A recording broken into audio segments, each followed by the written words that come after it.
Welcome to the Successful Nonprofits Podcast. I'm your host, Dolph Goldenberg. In today's episode, friend, we are going to be chatting with Russ Finkelstein about advice for founders and new executive directors. And in reality, this is really just advice for leaders. But, we figured if we called it advice for founders and new executive directors, more people would be like, yeah, let me see what that one's about. But if you think of yourself as a leader in the organization, this is definitely an episode you want to give a listen to.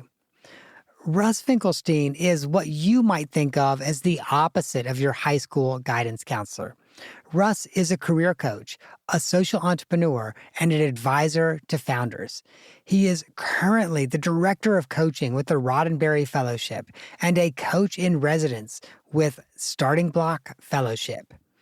He also, by the way, was a founder of the noted careers website idealist.org.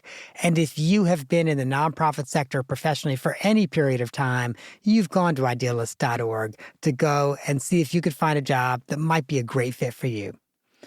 Russ was chosen as a Generation Z and LGBTQ influencer by LinkedIn, and you might also have read some of his work because he has a career column with the Washington Post. Hey, Russ, welcome to the podcast. Thanks for having me. That was an exceedingly long introduction. I think I'm way too busy. I've done far too much. I almost extended that introduction a little bit because I loved the headline or tagline or whatever they call it on LinkedIn. Your headline or tagline is helping outliers find their way in work and life. It is. And I mean, the thing is, the large number of folks ultimately identify as outliers when you kind of dig in deep. But yeah, I think I most often connect to folks who are having that moment of feeling like I don't quite fit in. And that's a moment that takes some amount of courage. Oh, yeah. Yeah. I mean, I think it's I was having a conversation. I was coming back from a conference recently, and there was this conversation about when you grew comfortable with being who you are. And I said, well, a lot of it was like, I had no ability to not be this.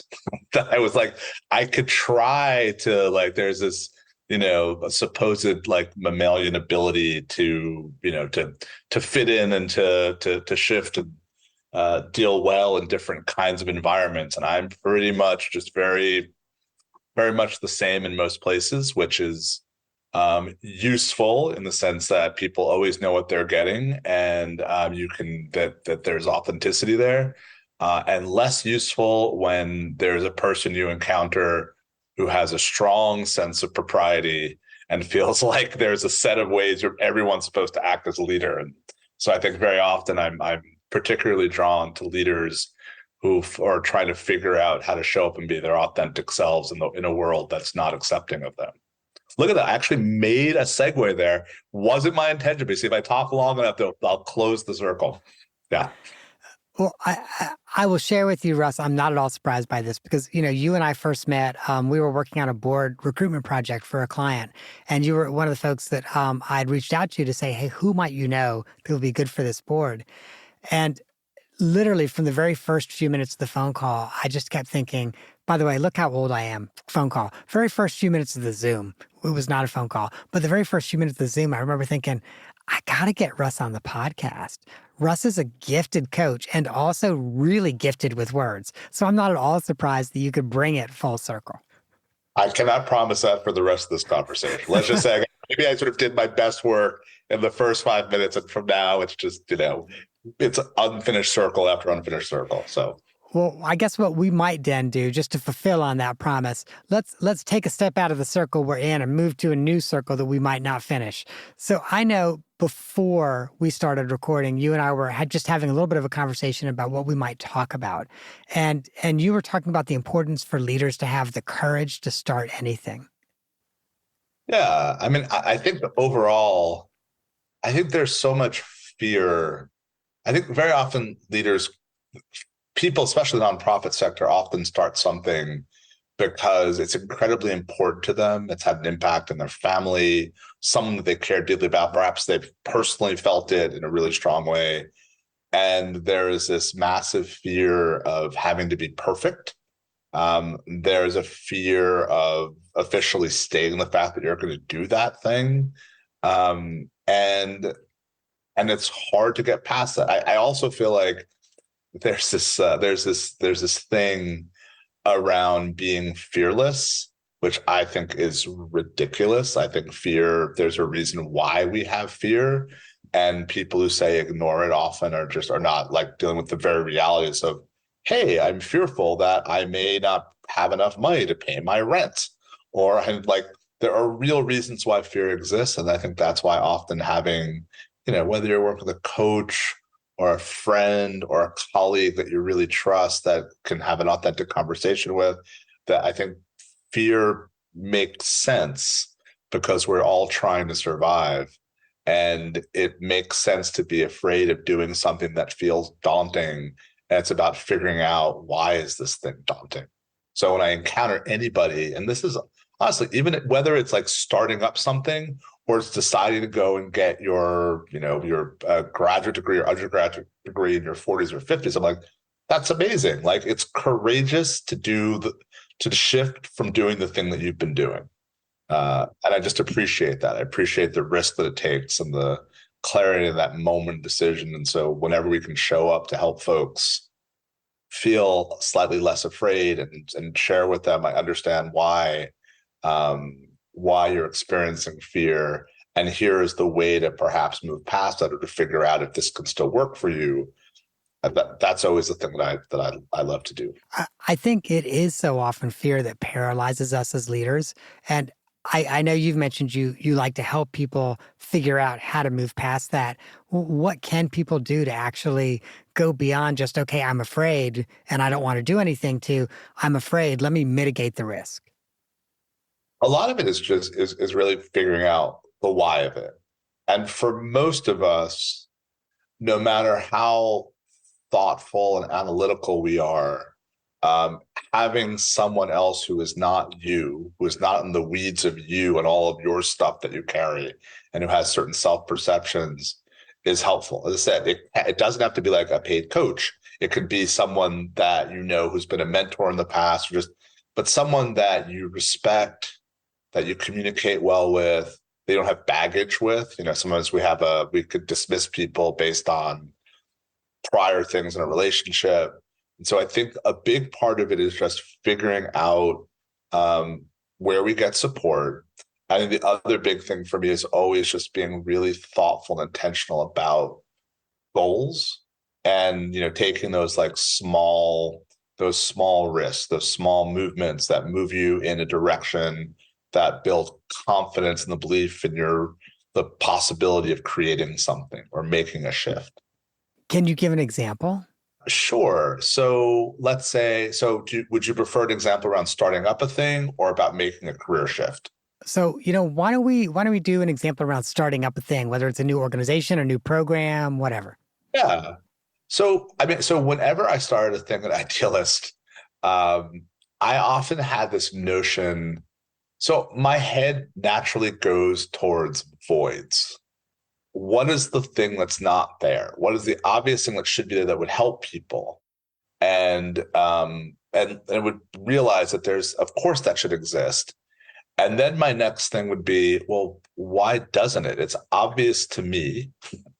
And so I'd have a group of people that I trusted to say, hey, I have this idea about this thing.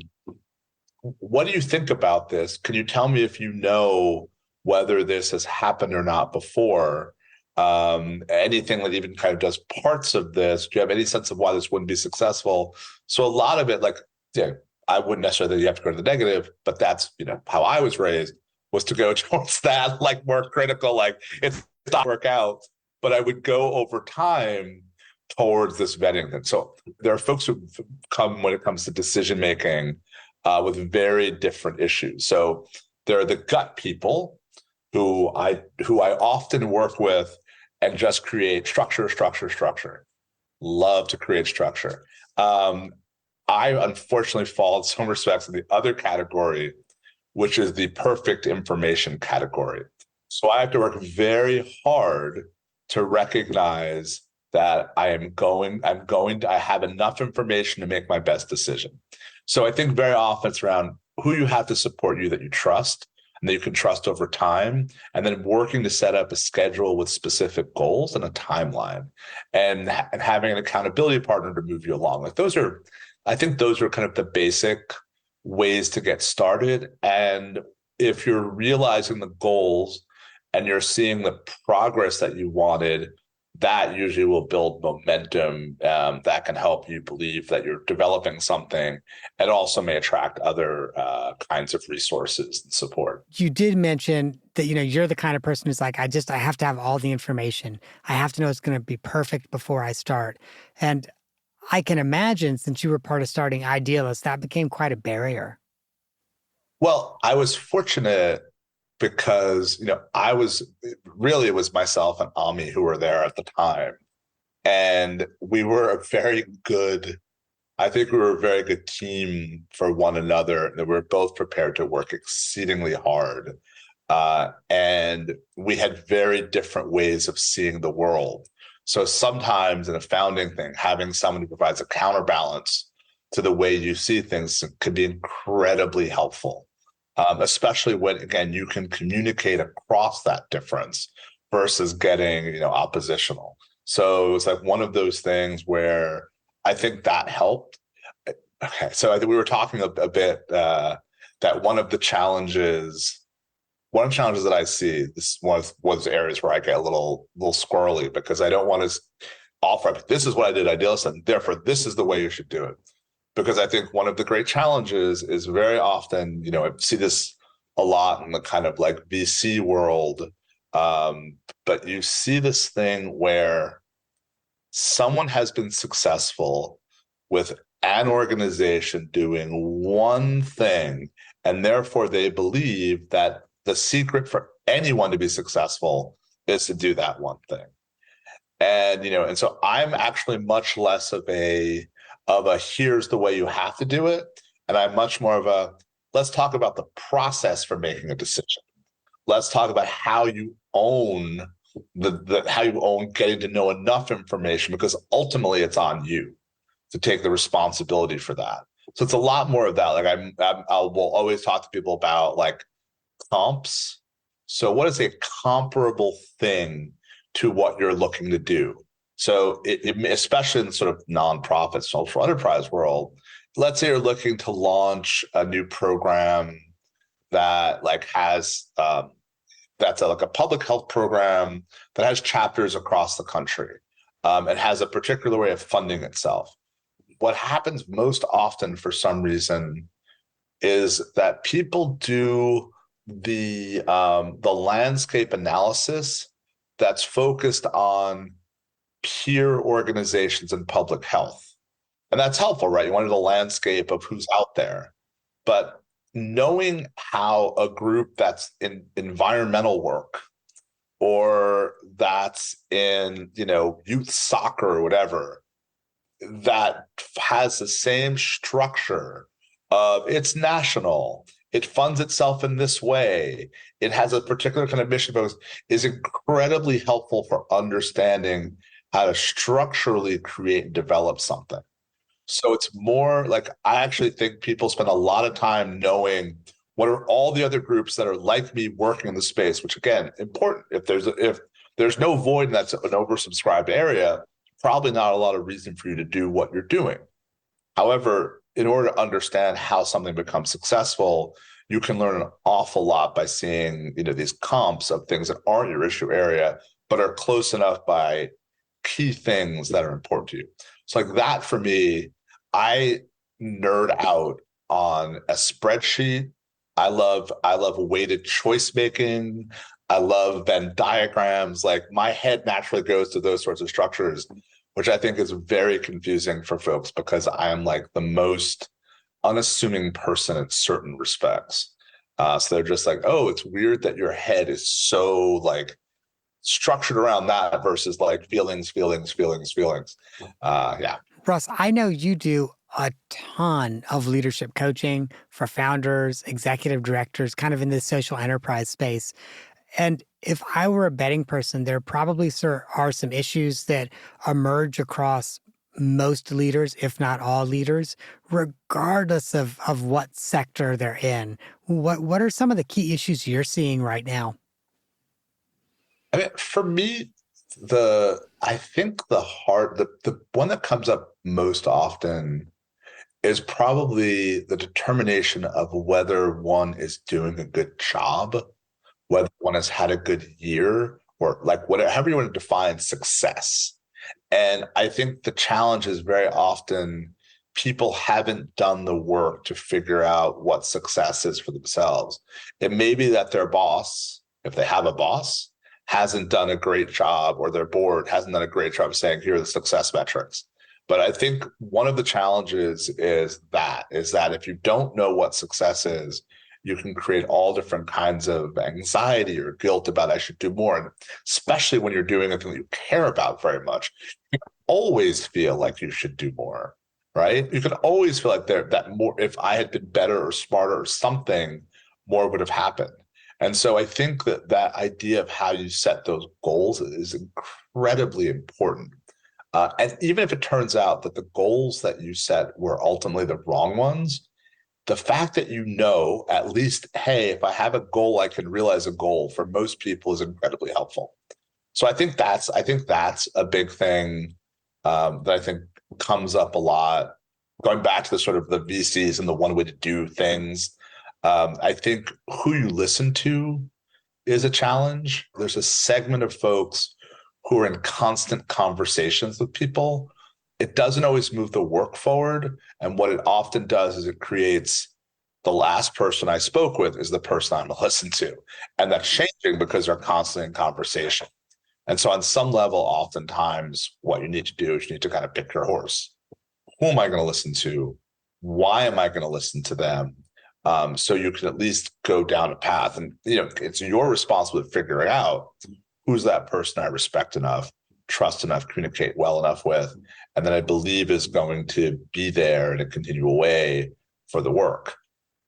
I think that's another really messy piece for people. So for me, this brings up a couple questions, and I have to tell you a quick story before I can ask the first question. So early in my career as an executive director, I had a great board chair, and I talk about her a good little bit, Rhonda K.R. Cook. I learned so much about leadership from Rhonda. And I always remember, and Rhonda, Rhonda is one of those people who's like, okay, here's a good way. Let's all do this way. But she's also very, very convincing with it. And so it does not feel forced at all. It really does not feel forced. And so Rhonda's like, okay, Dolph, it's the start of a new year. We need you to develop 3 goals. If all you achieve are these 3 goals this year, you know you were successful. And by the way, she also did that with every committee. She's like, we need every committee to have 3 goals. And if all they achieve are just those 3 goals, hey, they were successful. You don't need to worry about anything else. You did what you needed to get done. So I know for a lot of people, if they don't have someone or some entity like a board that says to them, here's what your goals are, actually creating a limited number of goals is hard. How do you help people do that? Well, I think there's a couple of ways that I tend to approach it. And I do this with a number of folks. I actually, for most of the founders that I work with, I tend to go into the muck of both their professional and personal lives.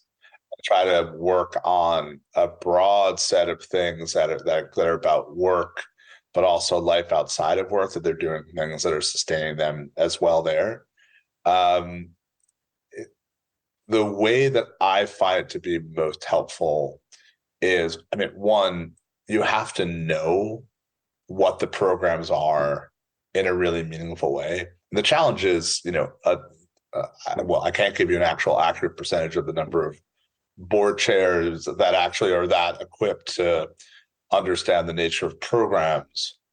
But for me, a lot of it comes down to spending a lot of time with people to understand their programs, to develop trust. There's 2 things going on in my head right now. So one is I will have conversations when I onboard the fellows for next year, and I'll say, hey, if we're talking a year from now and what would be like one or two things that would make you feel good that you accomplished in this year?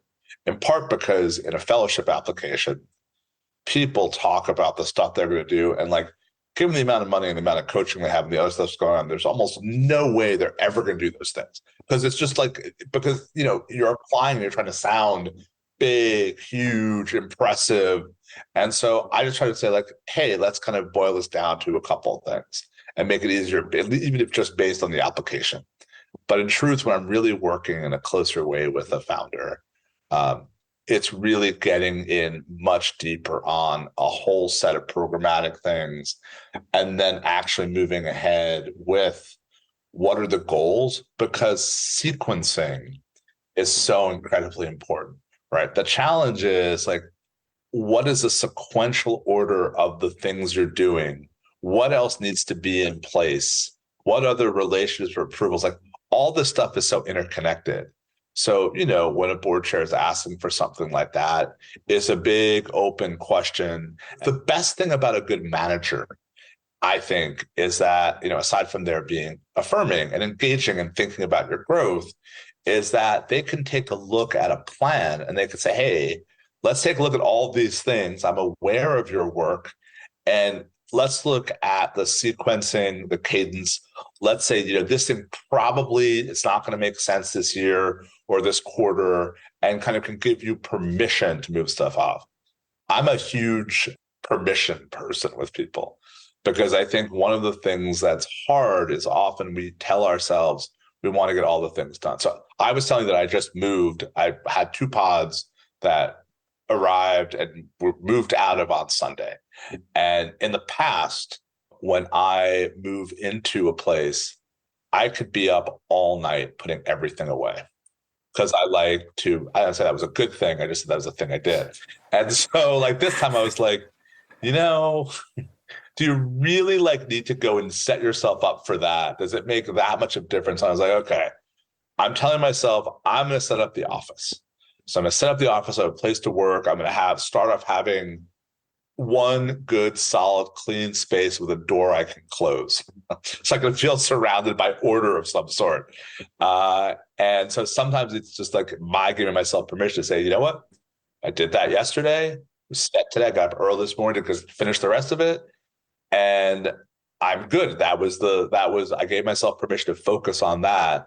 And so I think sometimes it's just a matter of saying to ourselves, what's the thing that giving ourselves permission to not feel like we have to do the super unrealistic thing very quickly. So whether it comes to like planning, et cetera, it's that, but often it's done in conversation, in collaboration with someone else who is invested in your success in some way. So it's interesting because the other thing I really hear there is it's really sort of done in those bite-sized, doable chunks as well. Yeah.